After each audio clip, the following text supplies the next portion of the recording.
Salut, c'est Rita. Aujourd'hui, je vais vous raconter une histoire intitulée Au secours Waldo.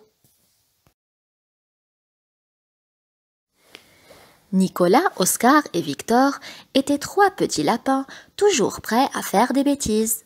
De vrais polissons. Ils remplissaient de neige la boîte aux lettres du garde-chasse. Ils glissaient à toute allure sur une luge en sonnant de la trompette pour faire peur à la petite Lily. Bref, ils passaient leur temps à inventer d'innombrables farces. Un jour, Waldo les surprit en train de se moquer du père François. « Vous avez vu sa bosse? Qu'est-ce qu'elle est moche! » Waldo, lui, ne trouva pas ça drôle. Il essaya de leur expliquer qu'on ne doit pas se moquer de l'aspect des gens. Mais les trois galopins lui rirent au nez. Ils continuèrent à se moquer du père François et à faire les fous en descendant vers le lac gelé. Comme le sont toujours les garnements, les trois lapins étaient turbulents. Ils sautèrent donc sur la glace sans se demander si elle était assez solide. Bien entendu, elle se brisa net et ils s'enfoncèrent aussitôt dans l'eau froide. Au secours! Au secours! Aidez-nous!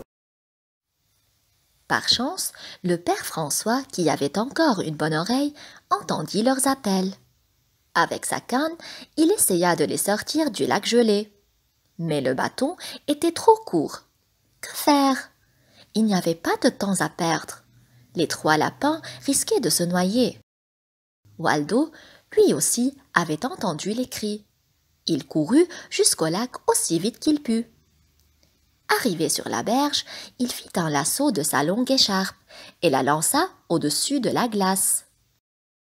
Vite, les trois garnements s'accrochèrent à l'écharpe. Avec l'aide du père François, Waldo les sortit tous les trois de l'eau glacée. « J'habite là-haut, tout près du site, » proposa le père François sans attendre. Aidé par Waldo, il emporta aussi vite que possible les trois petits lapins grelottant et dégoulinant dans sa maison.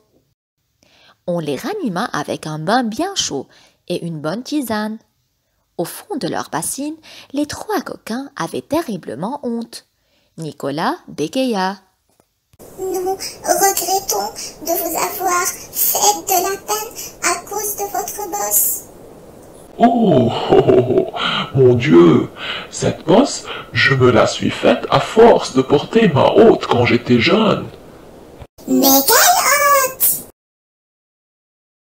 Mais voyons, quand on est lapin de Pâques, on doit porter chaque année une hôte, terriblement lourde. « Quoi?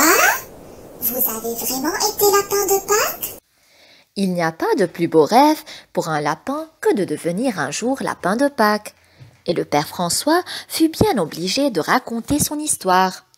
Il évoqua ses aventures les unes après les autres jusqu'à ce que les jeunes lapins en aient les oreilles qui bourdonnent. « Vous pourriez nous aider à devenir lapin de Pâques, nous aussi? » Mais bien sûr, si vous venez me rendre visite de temps en temps, je vous révélerai les secrets des lapins de Pâques. Ça vous plairait?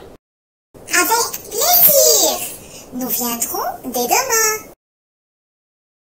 Et c'est ainsi que Nicolas, Oscar et Victor passèrent des soirées passionnantes chez le père François.